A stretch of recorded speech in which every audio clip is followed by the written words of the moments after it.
On the night the city almost burned to the ground, the man who saved thousands of lives wasn't a billionaire, a politician, or a hero on TV. He was a quiet maintenance worker, covered in grease, standing alone in the smoke. And the worst part? His own daughter was too ashamed to even call him dad. Emily Carter knew exactly how she looked from across the room, and more importantly, how people saw her. Polished, effortless, the kind of girl who always belonged. She stood near the glass railing of the campus rooftop lounge, a soft golden sunset reflecting off her perfectly styled hair.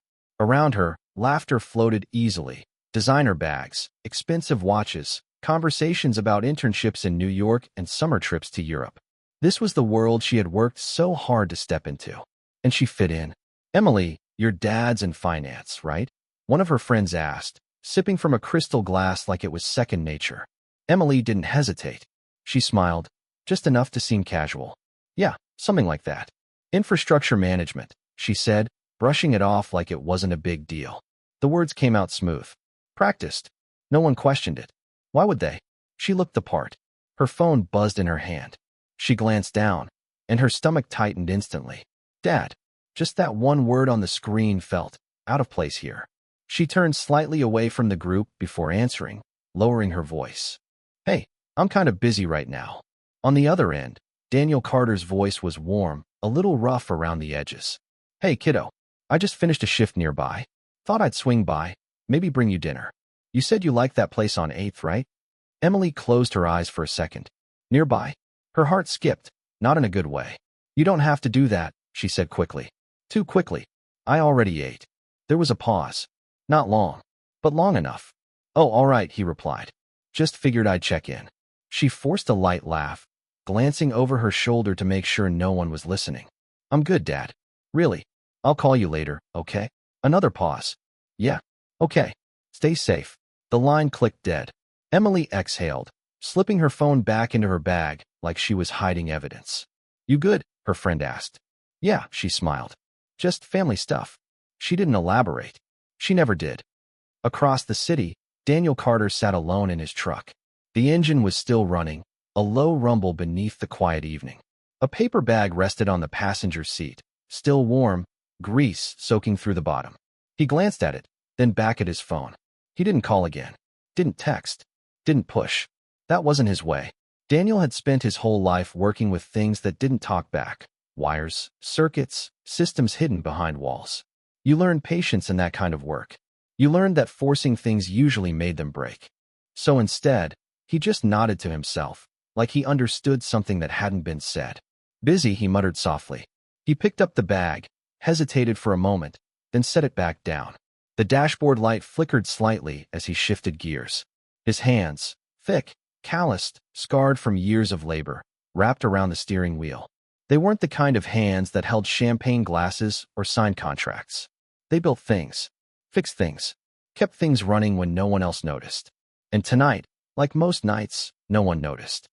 Back on the rooftop, Emily laughed at something someone said, the sound blending seamlessly into the music and chatter around her. If anyone looked at her, they'd see confidence, control, a girl with her future perfectly lined up. But if they looked closer, just for a second, they might notice the way her eyes flicked toward her phone every now and then, like she was making sure it stayed silent. Because in this world, everything had to match. Your clothes, your friends, your story. And Emily Carter had worked too hard to let one thing ruin that image. Especially not a man in a worn-out work uniform, driving an old truck with grease under his nails. Especially not her father. Daniel Carter wasn't the kind of man people noticed. Not because he was invisible, but because he never tried to be seen. At 5:30 every morning, while most of the city was still asleep, he was already out the door. Steel-toe boots, faded work jacket, coffee in a dented thermos that had outlived 2 decades of winters. His truck, a worn-out white pickup with chipped paint and a stubborn engine, rumbled to life like it always had. Reliable, not pretty, but it got the job done. Just like him. He worked for the city's electrical infrastructure division, though division made it sound more impressive than it felt. In reality, it meant climbing into places no one wanted to go. Crawl spaces thick with dust. Underground tunnels that smelled like rust and damp concrete. Power boxes tucked behind buildings people passed every day without ever noticing. Daniel knew every inch of that hidden world. He knew which transformer buzz meant trouble, which flicker in the grid could turn into something worse, which old wiring systems were one bad night away from failure. But none of that showed on the surface. To most people, he was just another maintenance guy. That afternoon, Daniel stood on a narrow service platform behind a row of downtown buildings, wiping sweat from his forehead with the back of his sleeve. The sun was high, heat bouncing off concrete walls as he tightened the last bolt on a control panel. His radio crackled at his hip. "You good over there, Carter?" "Yeah," he replied, voice steady. "Panels holding. Whoever wired this last did a half job though. Gonna need a full replacement soon." A pause. "You always say that." Daniel allowed himself a small smile. "Because it's always true." He shut the panel door with a firm click and stepped back, eyes scanning the setup one more time. He didn't rush. Never rushed. In his line of work, missing one detail could cost more than just money. Sometimes that cost lives. Later, during a short break, he sat on the edge of the platform and pulled out his phone. He hesitated before unlocking it. Emily's contact sat at the top of his recent calls. He stared at it for a long second, then locked the screen again. No message. No follow-up. He didn't want to be a burden. Didn't want to push her away more than he already felt she was drifting. Instead, he reached into his lunchbox and pulled out a neatly wrapped sandwich, one he had made himself early that morning. He took a bite, chewing slowly, eyes distant. Across the street, a group of college students walked by, laughing loudly. One of them, same age as Emily, threw his arm around a friend's shoulder, carefree, loud, alive in a way Daniel didn't quite understand anymore. He watched them for a moment, then looked away. That evening, Daniel stopped by a small hardware store on his way home. Not because he needed anything, but because Emily had mentioned, weeks ago, casually, that the lamp in her apartment flickered sometimes. She said it's annoying, he muttered to himself, scanning the shelves. He picked up a new bulb, then a better one, then a small toolkit, just in case. He didn't know if she'd let him fix it, but he bought it anyway. Meanwhile, across town, Emily was in a completely different world. Bright lights, clean spaces, everything in its place. She stood in front of her apartment mirror, adjusting her outfit before heading out again. Her phone buzzed, notifications piling up from group chats, event invites, tagged photos. Her life moved fast, and everything in it looked perfect. Her eyes landed briefly on something near the corner of her room. A small toolbox. Old. Scratched. Out of place. Her expression shifted slightly. She walked over, nudged it with her foot, then crouched down and opened it. Inside were neatly arranged tools, each one cleaned, organized, cared for. There was a small folded note tucked inside. Her fingers hesitated, then unfolded it. Asterisk for the lamp. Might be a loose connection. Don't worry, I'll fix it next time. Dad asterisk. Emily stared at the note. For a second, something softened in her expression. Then, a notification popped up on her phone. Party starting. You coming? The moment passed. She folded the note quickly, shoved it back into the box, and closed it. Out of sight. Out of mind. Back in his small, quiet house, Daniel sat alone at the kitchen table. The same table Emily used to do her homework on years ago. The same spot where he once stayed up late helping her study, even when he barely understood the material himself. Now, the house felt bigger than it should. Too quiet. He reached into his jacket pocket and pulled out the receipt from the hardware store. Folded it carefully, set it down next to his keys, then leaned back in his chair, staring at nothing in particular. He wasn't a man of big speeches. Didn't know how to compete with polished words or impressive titles. But in his own way, he showed up. Every time. Even when no one was looking. Even when the one person he cared about most wished he wouldn't. By the time Emily stepped onto campus the next morning, the version of her life she wanted people to see was already fully in place. Hair perfect. Outfit intentional. Confidence on. No one here knew about the toolbox in the corner of her apartment. No one knew about the old truck. And no one, no one, knew what her father actually did for a living. That was exactly how she wanted it. Emily, her friend Jason called out, jogging up beside her with an easy grin. You coming to the networking mixer tonight? Finance really runs in the family, huh? Emily gave a soft laugh. Something like that. They kept walking, the conversation drifting to internships, connections, future plans. All the things that mattered. All the things that sounded impressive. Later that afternoon, Emily sat in a small campus cafe with two of her friends, laptops open, iced drinks sweating onto the table. "So what does your dad actually do?" one of them asked suddenly, glancing up from her screen. "Like, specifically?" Emily froze for half a second. Not long enough for anyone else to notice, but long enough for her heart to skip. She leaned back in her chair, crossing her legs, buying herself time. "He works in infrastructure," she said, keeping her tone light. "Big systems. Energy, logistics, that kind of thing."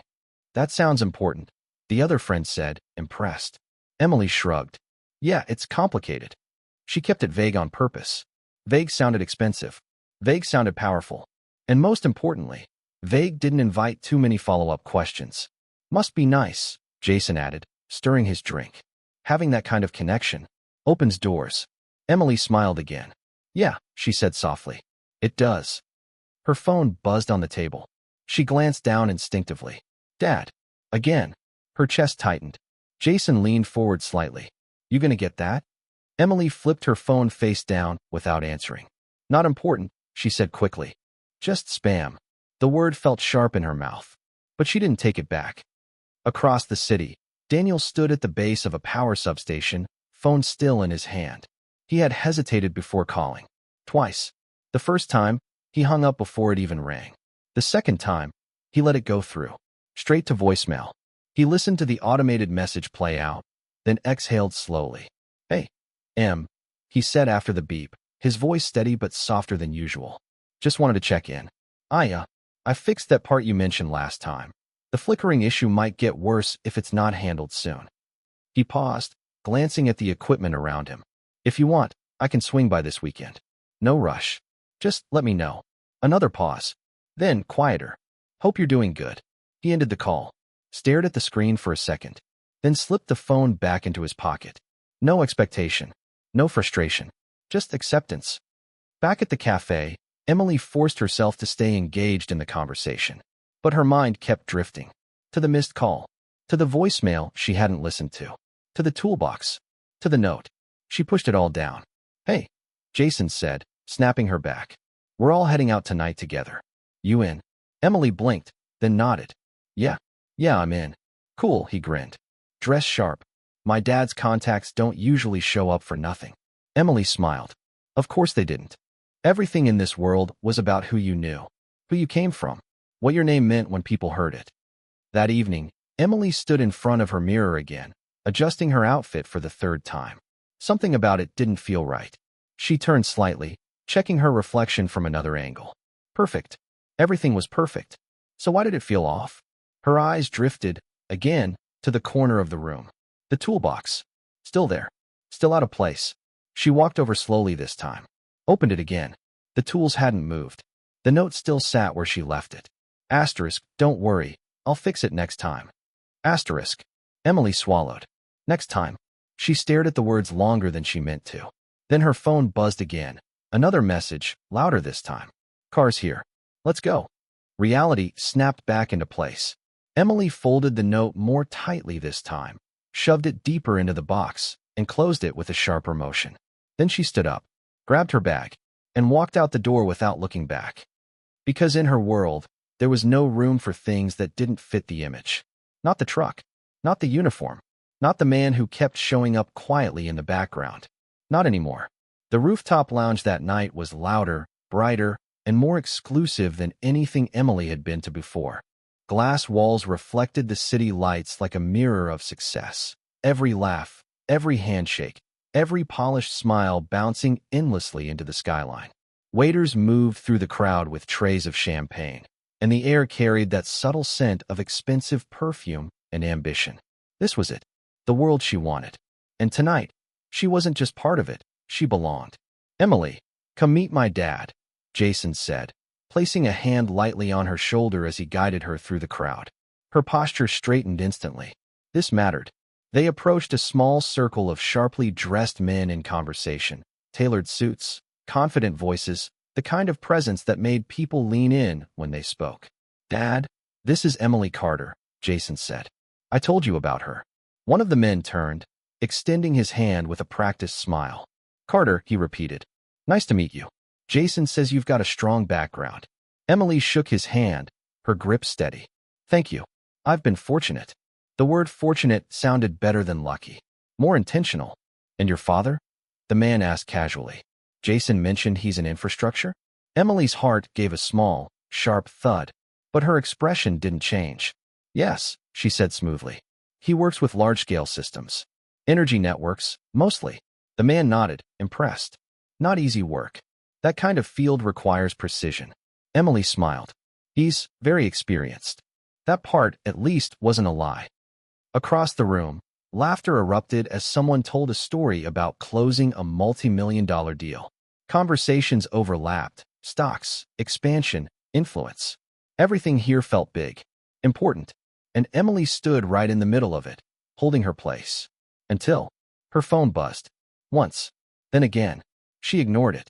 But the third time, it vibrated longer, more insistent. Jason glanced down. You might want to check that. Emily hesitated, then turned slightly, pulling her phone from her clutch. Dad. Again. Her jaw tightened. Why now? Why tonight? She declined the call quickly, slipping the phone back into her bag. Everything okay? Jason asked. Yeah, she said, forcing a small laugh. Just nothing important. Minutes later, as conversations shifted and people moved, Emily stepped away toward the edge of the lounge to get some air. The city stretched below, alive, glowing, endless. She exhaled slowly. Then her phone buzzed again. This time, it wasn't a call. A voicemail notification. Her thumb hovered over the screen. For a second, she almost listened. But before she could, Emily, she turned, and everything inside her dropped. Standing near the entrance, just past the sleek glass doors, was Daniel. Her father, still in his work uniform. Faded jacket, dust on his boots, a streak of grease along his sleeve like a mark that refused to wash out.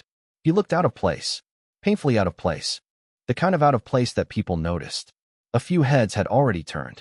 A whisper here, a glance there. Emily's heart started pounding. What was he doing here? Daniel gave a small, unsure smile when their eyes met. He held up a paper bag slightly, like a quiet explanation. Hey, he said, stepping closer. I was nearby. Thought I'd drop this off, your favorite. His voice wasn't loud, but in the sudden stillness around them, it didn't need to be. Emily felt heat rush to her face. Not warmth. Embarrassment. Sharp. Immediate. Crushing. Jason and two others had started walking toward them. Hey, Em. Jason stopped mid-sentence, glancing between her and Daniel. Everything okay? Emily's mind raced. Too fast. Too loud. Too many eyes. Too many assumptions. This couldn't happen here. Not in front of them. Not in this place she fought so hard to belong in. Daniel took another small step forward. I just wanted to. Emily cut him off. Her voice came out quicker than she intended. Sharper. It's okay, she said, forcing a tight smile. You can just leave it. Daniel paused. Something flickered in his expression. Confusion, maybe. Or something quieter. Jason looked between them again. You guys know each other? There it was. The moment. The line she had drawn so carefully, now standing right in front of her. All she had to do was choose. Emily swallowed, then shrugged lightly. He works in my building, she said. The words landed like glass hitting concrete. Clean. Cold. Final. Daniel didn't move. Didn't speak. For a second, the entire world seemed to hold its breath. Jason nodded slowly. Oh, got it. One of the others chuckled under his breath. Makes sense. Emily kept her smile in place. Held it steady, like nothing had just happened, like she hadn't just erased the one person who had never once erased her. Daniel lowered the paper bag slightly. His eyes stayed on her, searching, waiting, maybe for a correction, a laugh, just kidding. But it never came. Instead, Emily reached out, took the bag without meeting his eyes. Thanks, she said quietly. Not Dad. Just, thanks. Daniel nodded once. A small, almost invisible movement. Yeah, he said. Then he turned and walked out the way he came. No scene, no anger, no questions, just footsteps fading into the hallway. Behind him, the music slowly picked back up. Conversations resumed. The world kept spinning. Jason leaned closer. That guy just showed up like that? Emily let out a short laugh. Yeah, maintenance stuff, she said casually. You know how it is. Jason smirked. Yeah. Guess even nice places need fixing sometimes. Emily smiled, played along, stayed in character. But as the night went on, as the laughter got louder, as the lights got brighter, she couldn't shake the image of him standing there, holding that bag, looking at her like he was trying to understand something. That didn't make sense. And for the first time that night, Emily Carter didn't feel like she belonged. Not completely. Not anymore. The music didn't stop. The laughter didn't fade. And no one brought it up again. On the surface, the night moved forward like nothing had happened. But something had shifted. Subtle. Quiet. Irreversible. Emily stayed. Of course she did. She smiled when she needed to. Nodded at the right moments. Even laughed. Just enough to blend back into the rhythm of the room. But it wasn't the same. Every time someone raised a glass, every time a conversation paused, her mind flickered back to the same image. Her father standing at the door, holding that bag, waiting. Not angry, not loud, just waiting. "Emily, you good?" Jason asked at one point, leaning closer. "Yeah," she said quickly. Too quickly. Just tired. Long week. Something like that. He studied her for a second, then shrugged. "Well, don't disappear on me yet. My dad wants to talk to you again later." "Yeah, sure." She forced another smile, but her fingers tightened slightly around her glass. Across town, Daniel Carter sat in his truck again. Same seat. Same quiet. The paper bag was gone now. Delivered. Mission complete. But his hands were still resting on the steering wheel, unmoving. He hadn't started the engine. Not yet. The city lights reflected faintly on the windshield, blurring into soft streaks of gold and white. He replayed the moment in his head. Not the words. Those were simple enough. "He works in my building." What stayed with him was everything around them.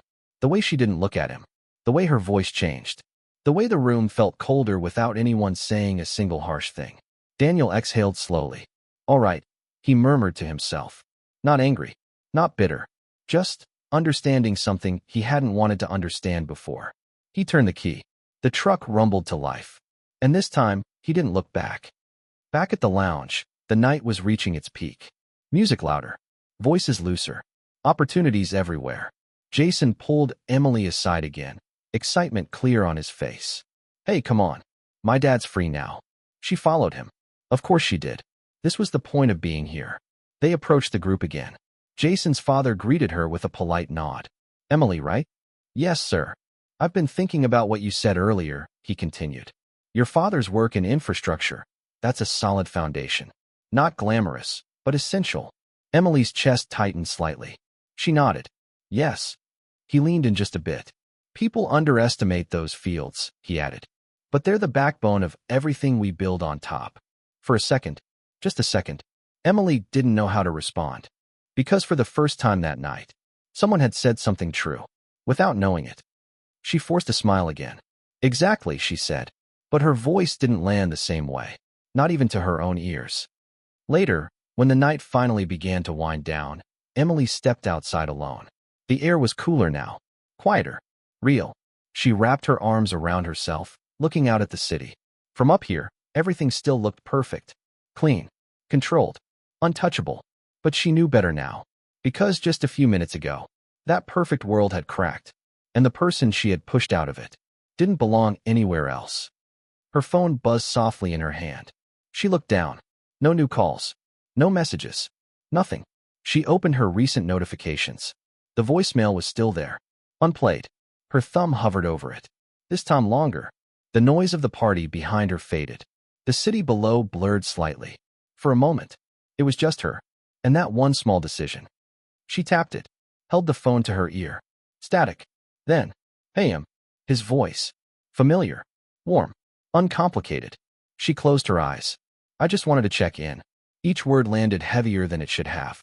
"I can swing by this weekend." A pause. Soft. Careful. "Hope you're doing good." The message ended. Just like that. No pressure. No guilt. No mention of what happened. Emily lowered the phone slowly. Her throat tightened. Because somehow, that made it worse. She looked back through the glass doors. At the people. The lights. The life she had chosen. Then back at her phone. At the silence he left behind. And for the first time, Emily Carter felt something she hadn't felt in a long time. Not embarrassment. Not pressure. Not ambition. But something much quieter. Much heavier. Regret. Not loud, not dramatic, just there, sitting with her, refusing to leave. And no matter how perfect everything looked around her, it didn't go away. The next morning, the city didn't feel the same. Not to Emily. Everything looked exactly as it had before. Cars moving in steady lines, people rushing with purpose, the hum of a place that never stopped. But beneath it, something felt unstable, like a quiet tension no one could see yet. She walked into campus later than usual, sunglasses on, coffee in hand, trying to slip back into routine. Normal. That was the goal. Emily, Jason called out again, jogging to catch up. You disappeared last night. She forced a light laugh. Yeah, I had a headache. Needed air. You missed a good conversation, he said. My dad was impressed with you. Was he? Yeah. Said you've got the right mindset. Emily nodded. That should have felt good. It usually did. But today, the words didn't land the same way. As they walked, a large digital screen mounted on a nearby building flickered suddenly. Once. Then again. The image glitched, colors distorting for a split second before stabilizing. Jason glanced up. Huh. That's new. Emily followed his gaze. Probably nothing, she said. But something about it stuck with her. A tiny crack. Barely noticeable. Across the city, Daniel was already at work. He stood inside a narrow control room, dimly lit, surrounded by panels of aging equipment.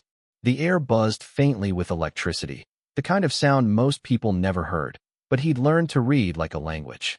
He frowned. Something wasn't right. Hey, he called to a younger technician across the room. You seeing this fluctuation? The kid glanced at the monitor. Voltage spike? It's minor. Daniel didn't respond immediately. His eyes stayed locked on the readings. It's not supposed to be there, he said quietly. Back on campus, Emily sat in a lecture hall, laptop open, notes half finished. Her professor was speaking. Something about market trends, risk assessment, long-term stability. Emily stared at the screen, but her mind drifted. To the flicker earlier. To the voicemail. To the way her father had looked at her. She shook it off, forcing herself to focus. This mattered. This was her future. Across town, the flickers were becoming more frequent. A traffic light blinked twice before stabilizing. A row of office lights dimmed, then returned. Phones buzzed with minor outage alerts. Nothing serious. Not yet. Daniel moved quickly now, checking panel after panel. Call Central, he said. Tell them we've got irregular spikes across multiple nodes. The younger technician frowned. It's still within tolerance. Not for long, Daniel replied. There was no panic in his voice. Just certainty. Emily's phone buzzed again on her desk. This time, it wasn't a message. It was a notification. Minor grid instability reported in downtown sector. She glanced at it briefly, then dismissed it. Just background noise. Just another system doing what systems do. But across the city, Daniel knew better. He stepped outside the control room, pulling off his gloves, scanning the skyline like he was reading something invisible. He'd seen patterns like this before. Years ago. Smaller. Contained. But this felt different. Give me the full grid map, he called over his shoulder. Now. Back in class, Emily's professor paused mid-sentence as the lights flickered again. Students murmured. Probably just a temporary fluctuation, he said, trying to keep things moving. Emily looked up. This time, she didn't ignore it. Her screen dimmed slightly, brightened again, then steadied. The room settled. Lecture resumed. But the moment lingered. Outside, sirens could be heard faintly in the distance. Not loud, not urgent, but present. Daniel stood in front of a large display now, lines of the city's electrical grid mapped out in glowing patterns. Several nodes blinked irregularly. Out of sync. Unstable. His jaw tightened. There's a chain reaction building, he said. No one responded immediately, because no one else saw it yet. Not the way he did. He stepped closer, pointing at a section of the grid. If this node fails, he said, tracing a path across the map, it overloads the next, and the next, and the next. The younger technician swallowed. How bad are we talking? Daniel didn't answer right away. His eyes stayed on the screen. Calculating. Measuring. Understanding something that wasn't written down anywhere. Then, quietly. Citywide. Back on campus, Emily packed her things as class ended. Students chatted, laughed, moved on. Just another day. Just another routine. But as she stepped outside, she noticed it. The air felt heavier. The sky slightly dimmer. And somewhere deep in the city, Something was starting to break. She didn't know it yet, but the same system her father had spent his entire life understanding was now on the edge of collapse. And for the first time, the world she had worked so hard to fit into was about to depend on the one person she tried to erase. Inside the control center, the tension had finally become impossible to ignore. The monitors no longer flickered occasionally, they pulsed. Red indicators blinked across the grid like warning lights on a failing heart. Okay, this isn't normal, the younger technician muttered, stepping closer to the main display. We're getting spikes across 3 sectors now. Daniel didn't respond. He was already moving. Fast, but controlled. His eyes scanned the system like a blueprint he had memorized years ago. Pull up Sector 12 through 18, he said. They're not even connected directly. Another worker pointed out. They are if the load shifts, Daniel replied immediately. The room fell quiet. Because now, they were starting to see it. Lines on the screen lit up in sequence. One node overloaded. Then another. Like dominoes. Slow at first, then faster. Why isn't Central shutting it down? Someone asked. They don't see the pattern yet, Daniel said. He didn't say it with arrogance. Just fact. Because most people looked at systems in pieces. Daniel saw the whole. If we don't isolate this, he continued, pointing sharply at the screen, it cascades. Full grid failure. A beat. How long? The technician asked. Daniel's eyes didn't leave the display. Less than an hour. Across the city, people were starting to notice.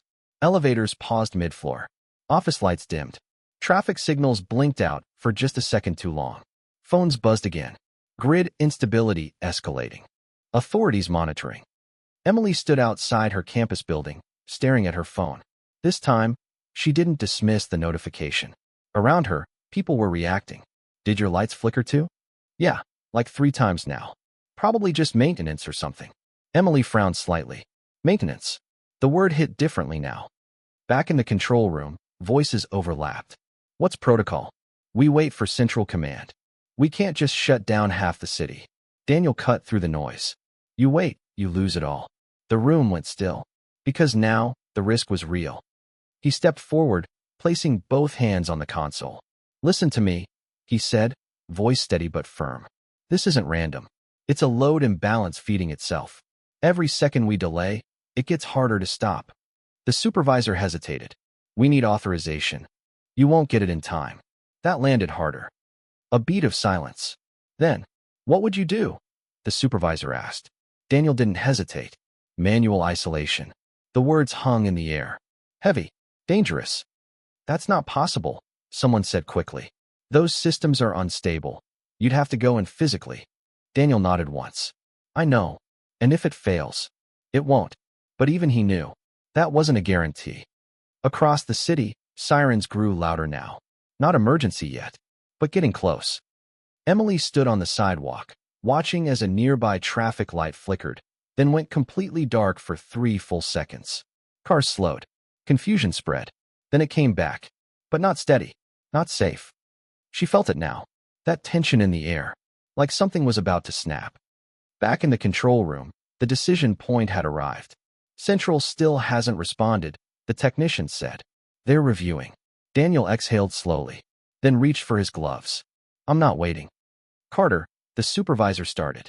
But Daniel was already moving. If we don't cut the load at the source, he said, grabbing his gear, this entire grid overloads. You're talking about going into Sector 14 manually, someone said. That's the hottest zone right now. Daniel nodded. That's where it starts. You could get killed in there. No reaction. No hesitation. Just a simple response.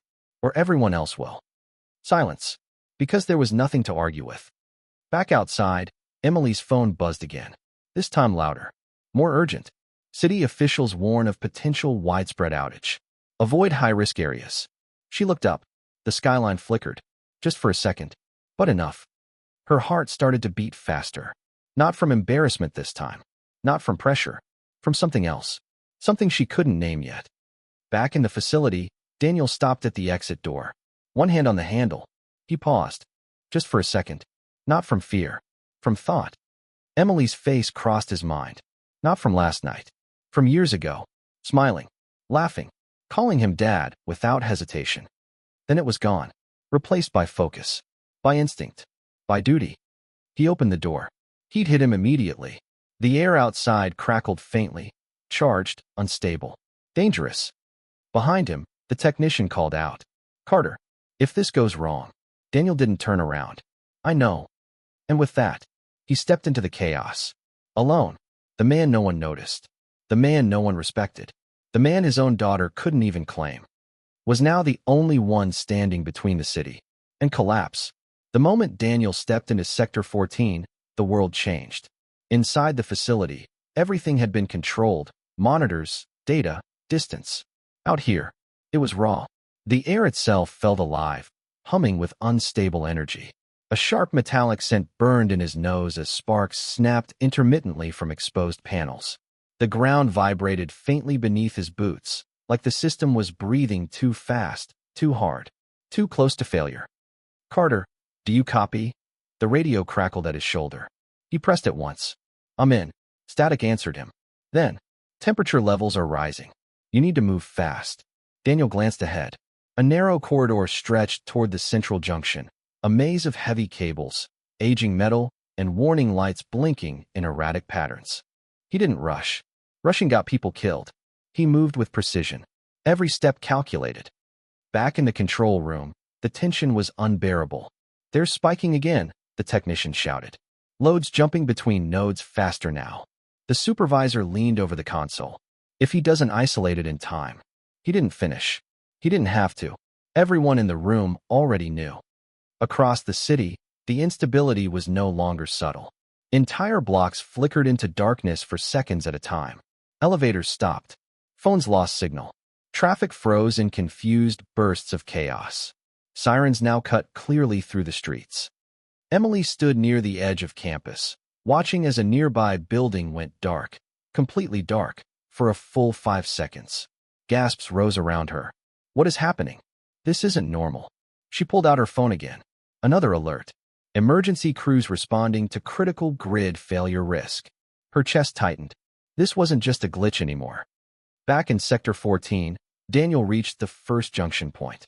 He crouched beside a control box, pulling off the panel cover. Inside, wires glowed faintly with heat. Too hot. Way too hot. He reached in carefully, adjusting a connector with steady hands. A spark snapped inches from his fingers. He didn't flinch.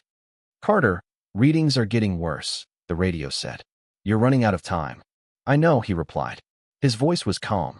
Too calm for the situation. But that's what made him different.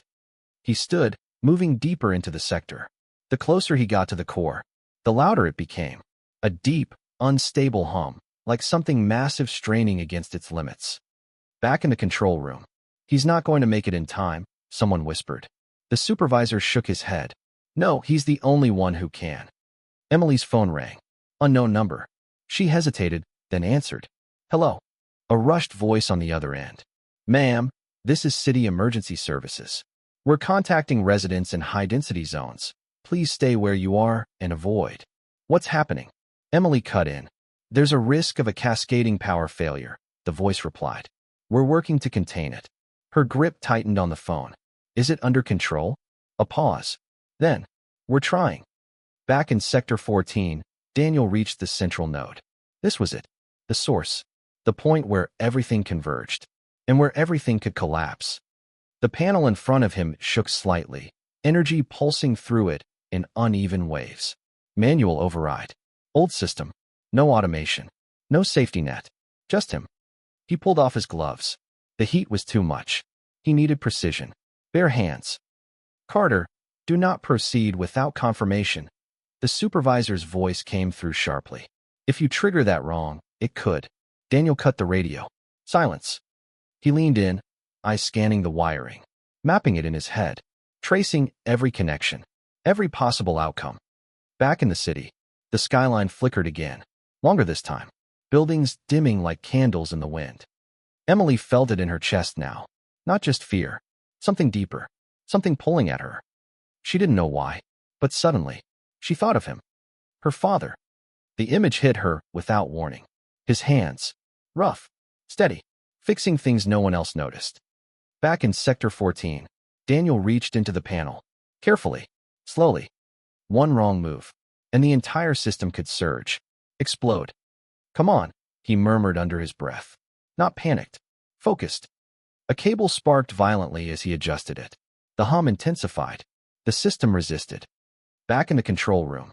He's triggering it, the technician shouted. Load is shifting. Stabilize, stabilize, the supervisor whispered. Daniel gritted his teeth. Sweat ran down his face, stinging his eyes. But his hands didn't shake. Because this was what he had done his entire life. Not in front of crowds, not for recognition, but in places like this, where no one looked, where no one clapped, where everything depended on getting it right. The first time, he made the final adjustment. For a split second, everything went silent. No hum, no vibration, no sound at all. Then, the system surged. A violent burst of energy shot through the panel. Daniel was thrown backward, slamming hard against the metal floor. Back in the city, every light went out. Total darkness. Emily gasped as the world around her disappeared. No lights, no sound, no signal, just silence. And somewhere in that silence, a man lay on the ground in a burning system, who had just bet his life to save a city that never even knew his name. For a moment, the entire city stopped breathing. No lights, no noise, no movement, just darkness stretching across every street, every building, every corner of the skyline Emily had admired just hours ago. People froze. Cars slowed to a crawl. Voices rose in confusion. What just happened? Did the power just go out everywhere? My phone, there's no signal. Emily stood still, her heart pounding hard against her chest. This wasn't a flicker. This wasn't a warning. This was everything. Gone. Then, a distant hum. Faint at first. Almost impossible to notice. Back in Sector 14, Daniel lay on the ground, his ears ringing, his vision blurred. The impact had knocked the air out of him. Pain shot through his shoulder, sharp and immediate. For a second, he couldn't move. Smoke curled from the panel above him. Sparks snapped violently across the wiring. The system wasn't stable yet. Not fully. Daniel coughed, forcing himself onto one elbow. Come on, he rasped under his breath. Not done. Not yet. Back in the control room. We lost the grid, the technician shouted. Every monitor had gone black. Dead. Then, one screen flickered. Just one. Wait, something's coming back. A single node lit up. Then another. Back in the city, a streetlight blinked once. Twice. Then held. Emily turned as a faint glow returned to the sidewalk beside her. A single light. Then another. The darkness began to break. Inside Sector 14, Daniel pulled himself up using the edge of the panel. His hands trembled now, not from fear, but from the strain. He looked at the system. Still unstable. Still fighting. He staggered forward. One step. Then another. Carter, if you can hear us. The radio crackled weakly back to life. We're seeing partial restoration, but the load's still fluctuating. Daniel grabbed the panel again. I know, he said hoarsely. His voice barely carried. He reached inside one more time. The final adjustment. The one that would either lock it in or destroy everything. Back in the control room. Come on, the supervisor whispered. Come on. Across the city, lights flickered back in waves. Buildings reigniting. Signals returning. The skyline slowly stitching itself back together. Emily watched it happen, her eyes wide, her breath caught somewhere between relief and disbelief. It felt impossible, like watching something broken decide not to fall apart. Back in Sector 14, Daniel tightened the final connection, held it, waited. The hum returned, but this time, steady, controlled, alive, but no longer dangerous. He exhaled, long, heavy. Then his legs gave out. He dropped to one knee, gripping the edge of the panel to stay upright. Back in the control room. It's stabilizing, the technician shouted. Load is balancing across all sectors. Another voice. We've got full restoration coming online. The room erupted. Relief, shock, disbelief. But the supervisor didn't celebrate. Not yet. Carter, he said into the radio. No response. Carter, respond. Static. Back in Sector 14, Daniel slumped against the wall, his breathing shallow, his vision fading at the edges. The system around him, steady now. Safe. He let his head fall back against the metal behind him. closed his eyes, just for a second. Across the city, power fully returned. Lights burned bright again. Cars moved.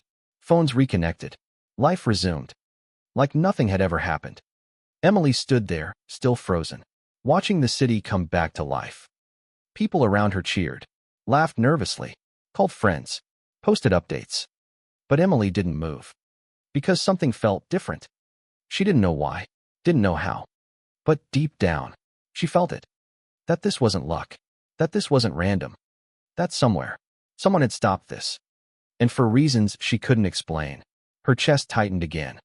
Not with fear, but with a growing, quiet realization that the world she trusted had just been held together by someone she had chosen to let go. And she still didn't know what it had cost him. The news broke faster than anyone expected. At first, it was just scattered updates, short clips, shaky footage, fragments of information spreading across screens and phones like wildfire. Then the story started to take shape. Emily sat on the edge of her bed, staring at her laptop. The city was back to normal outside her window. Lights steady, traffic moving, but inside the screen, everything felt different. A news anchor's voice filled the room. What could have been a catastrophic grid failure affecting over 2 million residents. Footage cut to emergency vehicles outside a restricted industrial zone. Flashing lights, police tape, smoke still rising faintly into the sky. Emily leaned closer. Sources confirmed that a manual intervention prevented what experts are calling a total cascade collapse, a rare and extremely dangerous event that could have caused widespread fires, infrastructure damage, and loss of life. The screen shifted. Blurry footage now. Someone had recorded it from a distance. A figure being carried out on a stretcher, covered in soot, uniform partially burned. Emily's breath caught. Something about it. Familiar. They're saying it was a city worker, the anchor continued. An electrical technician who entered the unstable sector alone to manually shut down the system. Alone. Emily's chest tightened. The footage zoomed slightly, not clear enough to see his face, but enough to see his hands. Rough, darkened with grease and burns. Her stomach dropped. No official identification has been released yet, the anchor added. But officials are calling his actions nothing short of heroic. Heroic. The word echoed strangely in Emily's mind. Her screen flickered again, this time switching to a different clip. Security footage. Grainy. Black and white. The timestamp blinked in the corner. Minutes before the blackout. A man entering the restricted sector. Walking alone. Steady. Focused. Emily leaned forward. Her heart began to race. The way he moved. The way he held his shoulders. The way he walked like he knew exactly where he was going. No, she whispered under her breath. The footage paused, zoomed in. Still blurry, still distant. But she didn't need clarity. Because something inside her already knew. Her hands started to shake. No, that's not.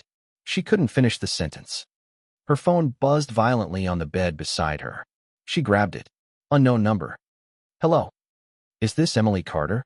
The voice was calm. Official. Yes, who is this? This is St. Vincent Medical. We have a patient listed under Daniel Carter. You're listed as next of kin. The world tilted. Her breath stopped. He was brought in about 40 minutes ago, the voice continued. He sustained electrical burns and blunt force trauma. He's currently stable, but... Emily didn't hear the rest. Stable. Hospital. Daniel. Her father. The words collided in her head, refusing to settle. I'm coming, she said quickly. I'm on my way. She didn't grab her bag, didn't fix her hair, didn't think about anything. She just ran. Out the door, down the stairs, into the street. For the first time, she didn't care who saw her. Didn't care how she looked. Didn't care about anything except one thing. Getting to him. Because suddenly, nothing else mattered. Not the parties. Not the connections. Not the image she had spent years building. None of it. The city she admired so much, the life she wanted so badly, was still standing. Because of him. The man she couldn't even call Dad the night before.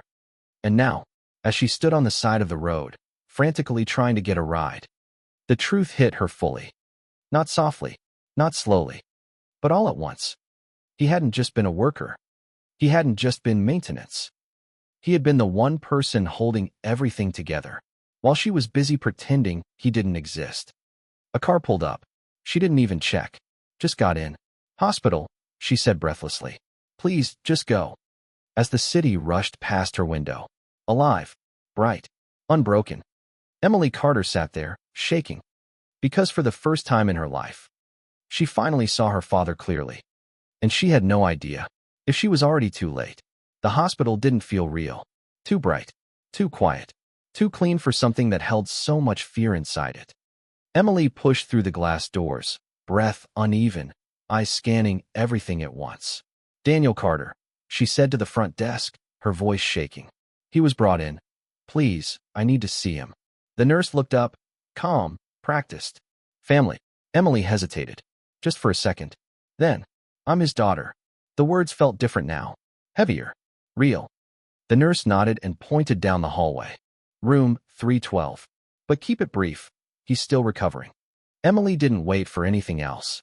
She turned and walked fast, almost running, down the corridor. Each step felt louder than it should, her heartbeat echoing in her ears, her mind racing ahead of her body. Room 312. The number blurred for a second as she reached the door. Her hand hovered over the handle. What if? What if he was worse than they said? What if he didn't want to see her? What if? She pushed the door open. Daniel lay in the hospital bed. Still.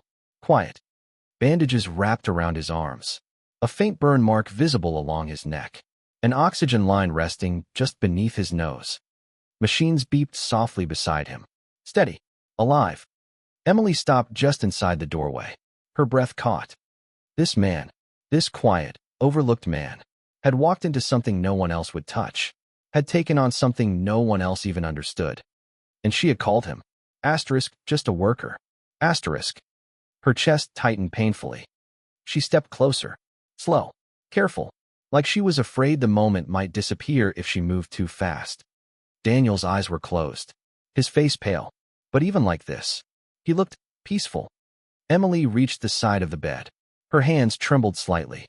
She didn't know what to do, what to say, how to fix something this broken. So she did the only thing she could. She reached out and gently took his hand.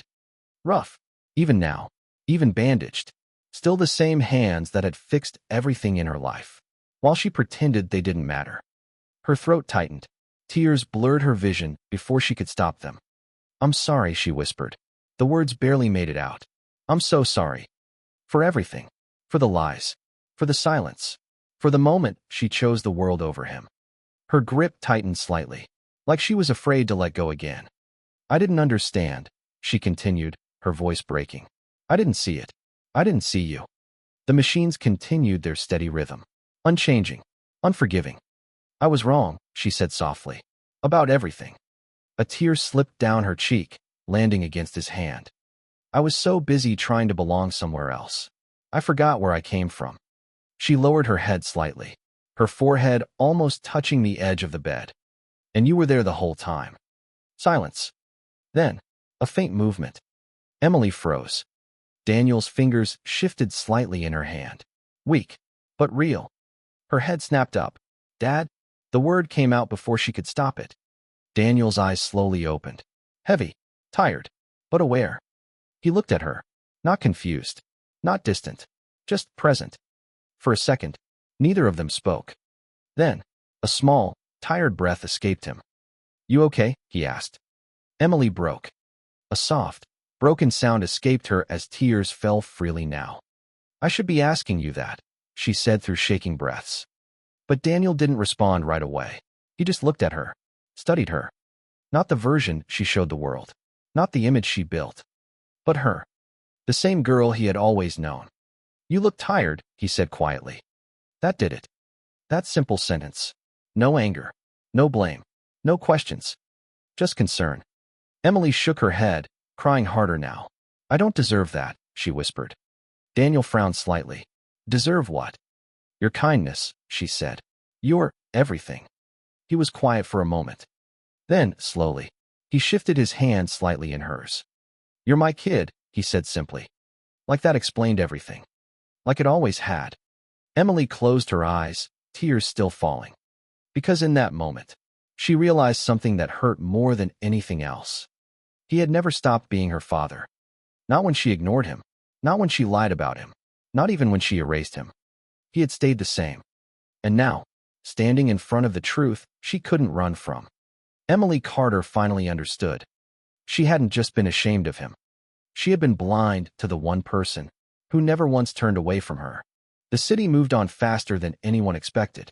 By the next morning, traffic was back to normal. Coffee shops were full again. People joked about the blackout like it had been some strange inconvenience. An interruption, nothing more. But the story didn't disappear. It grew. Emily sat beside Daniel's hospital bed, her phone in her hand, scrolling through headlines that all said the same thing in different ways. Unknown worker saves millions. Hero technician prevents citywide disaster. One man stopped a collapse no one saw coming. Footage played on repeat. The blurry figure. The stretcher. The fire. But this time, they weren't blurry to her anymore. She looked up at Daniel. He was awake now, sitting slightly upright, still weak, still recovering. Still him. "They're calling you a hero," she said softly. Daniel glanced at the screen, then back at her. "They're calling the situation worse than it was," he replied calmly. "That's what news does." Emily shook her head. "No, it's not just that." She turned the phone toward him, showing the footage. "This is you."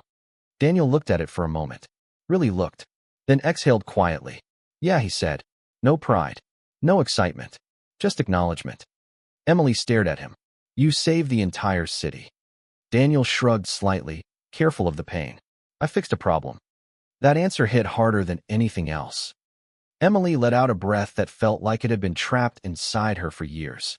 "You almost died." Daniel didn't respond right away.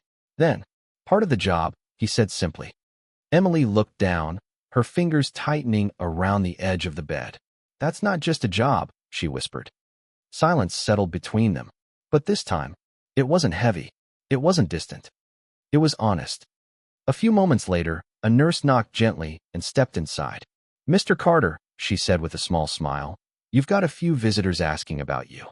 Media, mostly." Daniel sighed lightly. "Yeah, figured." The nurse looked at Emily. "You can decide who he sees."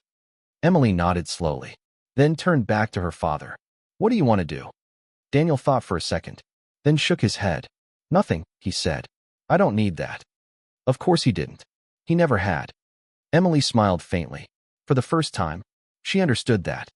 "I'll take care of it," she said. She stepped out into the hallway, closing the door gently behind her. Reporters were already gathered at a distance. Cameras. Microphones. Questions waiting to be asked. "Are you related to Daniel Carter? Can we get a statement? Did he know the risk going in?" Emily looked at them. Really looked. This was the world she had wanted. Attention. Recognition. Status. And yet, none of it felt the same anymore. She took a step forward. Then another. "Yes," she said clearly. "I'm his daughter." The words didn't shake this time. They didn't hesitate. They didn't hide. They stood. Strong. Certain. True. "He's not doing interviews," she continued. "He didn't do this for attention." A reporter called out. "Then why did he do it?" Emily paused. For just a second. Then answered. "Because that's who he is." Simple. Honest. Enough. She turned and walked back down the hallway, leaving the noise behind. Inside the room, Daniel looked up as she entered. "Everything okay?"